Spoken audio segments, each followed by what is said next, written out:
আসসালামু আলাইকুম রহমতুল্লাহি ওয়া বারাকাতুহু ওয়া মাগফিরাহ।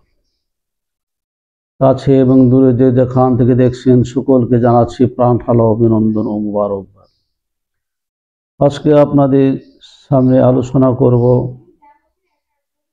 গুরু এবং শিষ্য, মুর্শিদ এবং মুরিদের সম্পর্ক নিয়ে।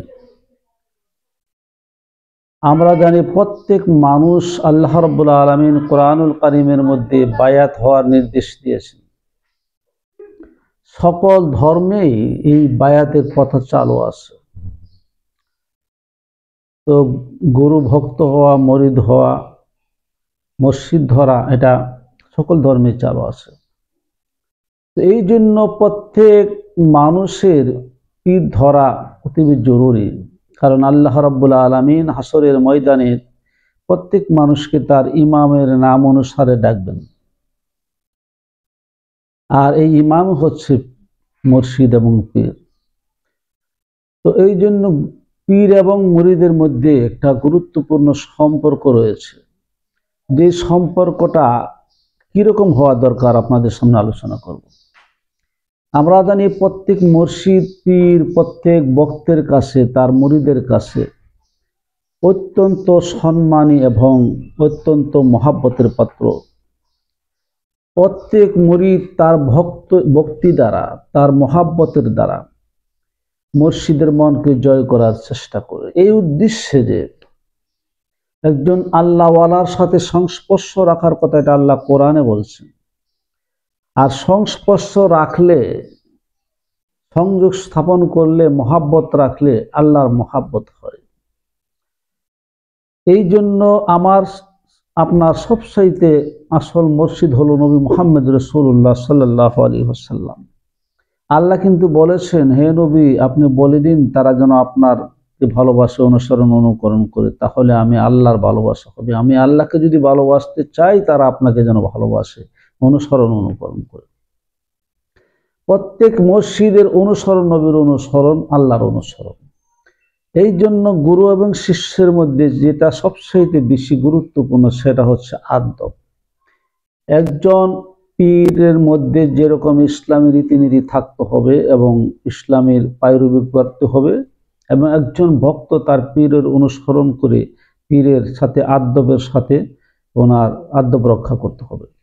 তাহলে আদবগুলা কি আমরা যদি খেয়াল করি, মহামনীষীদের জীবনী থেকে আমরা পাই, আল্লাহর ওলিদের জীবনী থেকে পাই, একজন ভক্ত সে যদি তার ভক্তি নিবেদন করে পীরের প্রতি, তাহলে সে এমন হওয়া দরকার, সে তার পীরকে এমন করে দেখার দরকার, প্রতিটা কর্ম, পীরের প্রতিটা স্বভাব চরিত্র কর্ম, প্রত্যেকটা জিনিসই ভক্তের তার নিজের জীবনে মিলিয়ে নেয়। অর্থাৎ পীরে দাঁড়িয়ে রাখছে, ভক্ত দাঁড়িয়ে রাখছে। পীরে যে ভঙ্গিতে কথা বলে, পীরে যে সমস্ত ভালো কথা বলে, এই ভালো কথাগুলিকে আয়ত্ত করার চেষ্টা করে। পীরে যে আমল করে, সে আমলগুলিকে ভক্ত আয়ত্ত করার চেষ্টা করতে হবে।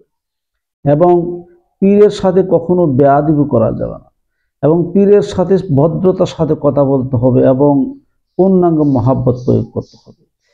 আজিজি, নম্রতা, ভদ্রতা, এই সমস্ত বিষয়গুলি যদি একটা মানুষের অন্তরে বহাল থাকে এবং পীরের প্রতি তার মহাব্বত যদি সে নিবেদন করতে পারে, এভাবেই সে একজন আল্লাহর ওলিতে পরিণত হয়ে যায়। কারণ এক জামানা সহবতে বাউলিয়া বেহতরে সালে তাআত বেরিয়া, কোনো মানুষ আল্লাহর ওলিদের সংস্পর্শে থাকলে তার আমলনামায় বেরিয়া সওয়াব দেওয়া হয়, সেও আল্লাহর ওলিতে পরিণত হয়। শেখ সাদী রহমতুল্লাহ আলাইহি বলেন, সে সৎসঙ্গে স্বর্গবাস, অসৎসঙ্গে সর্বনাশ। এইরকম মহামনীষীদের কিছু বাণী রয়েছে, যেগুলি থেকে আমরা বুঝতে পারি আল্লাহওয়ালা হতে হলে, আল্লাহকে রেজামন্দি হাসিল করতে হলে পীরের বায়াত হয়ে পীরের অনুসরণ অনুকরণ করতে হবে। এই জন্য আমরা সর্বদিকে কোনো মানুষ পীরের এতটা ভক্ত হয়েছে যে পীরকে মহাব্বত করতে করতে তার যে লেবাস, তার যে পোশাক, তার যে চলার ভঙ্গি, সব যেন পীরের মতো হয়ে গেছে। কোনো মানুষ হঠাৎ করে দেখলে মনে হয় যে পীরই চলে আসছে, অর্থাৎ পীরের সংস্পর্শে থাকতে থাকতে পীরের পরশে সে পরিচিত হইয়া পীরের চেহারাই তার মধ্যে ফুটে উঠেছে। এই জন্য আল্লাহওয়ালাদেরকে দেখলেই চেনা যায়, আল্লাহওয়ালাদের একটা চেহারা তার চেহারার মধ্যে ফুটে ওঠে, আর এই চেহারাটা সে যেন কামাই করে ফেলেছে। এই জন্য কোনো মানুষ সবচাইতে জরুরি হলো তার পীরের অনুসরণ করা এবং পীরের পথ অবলম্বন করা। এইভাবে পীরেরও ভক্তের প্রতি এমন একটা মহাব্বত মায়া থাকতে হবে যে মায়ার বদলতে একজনকে দেখলে আরেকজনের শান্তি লাগে, একজনকে না দেখলে আরেকজনের শান্তি লাগে না। এরকম যে একটা মনোভাব, ভালোবাসা যদি গুরু শিষ্যের মধ্যে থাকে তাহলে তারা কামিয়াব হতে পারে। এই জন্য পীরের কাছে বেশি থাকার চেষ্টা করতে হবে, পীরের সফর সঙ্গী হতে হবে, পীরের জন্য সে সদা কল্পনা খেয়ালে থাকতে হবে, পীরের সুরতকে তার চোখে বাসাইতে হবে, অন্তরে স্থাপন করতে হবে, পীরের কল্পনার মধ্যে সে থাকতে হবে।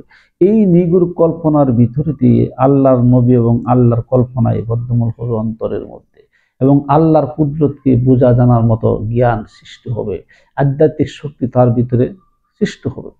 একজন শিক্ষক, পীর হলো গুরু শিক্ষক। একজন শিক্ষকের সংস্পর্শে যত থাকা যায়, যত কাছে আসা যায়, ততই তার জ্ঞান লাভ হয়।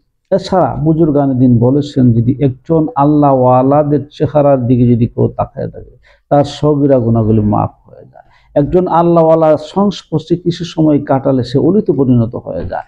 সুতরাং পীর মসজিদ কোনো সাধারণ জিনিস না, সাধারণ বিষয় না। এই জন্য গুরু সাধনা, গুরু ভজনা, সাধন ভজন বলতে আমরা যেটা বুঝি, এটা মসজিদ ভজনাই কোন, গুরু ভজনাই কোন, গুরু সাধনাই কোন, এইগুলি যথাযথভাবে আদায় করতে হলে পীরের মহাব্বত অন্তরে থাকতে হবে, পীরের কাছাকাছি থাকতে হবে, পীরের সাথে যোগাযোগ রাখতে হবে। আমরা যদি সকলের চেষ্টা করি পীরের সংস্পর্শ থেকে আল্লাহকে পাওয়ার জন্য, অবশ্যই আল্লাহ রাব্বুল আলামিন আমাদের অন্তরে সেটা বদ্ধমূল করে দেবেন। ওয়া আখিরি দাওয়ানা আলহামদুলিল্লাহি রাব্বিল আলামিন ওয়াসসালাতু ওয়াসসালামু আলা রাসূলিল কারীম।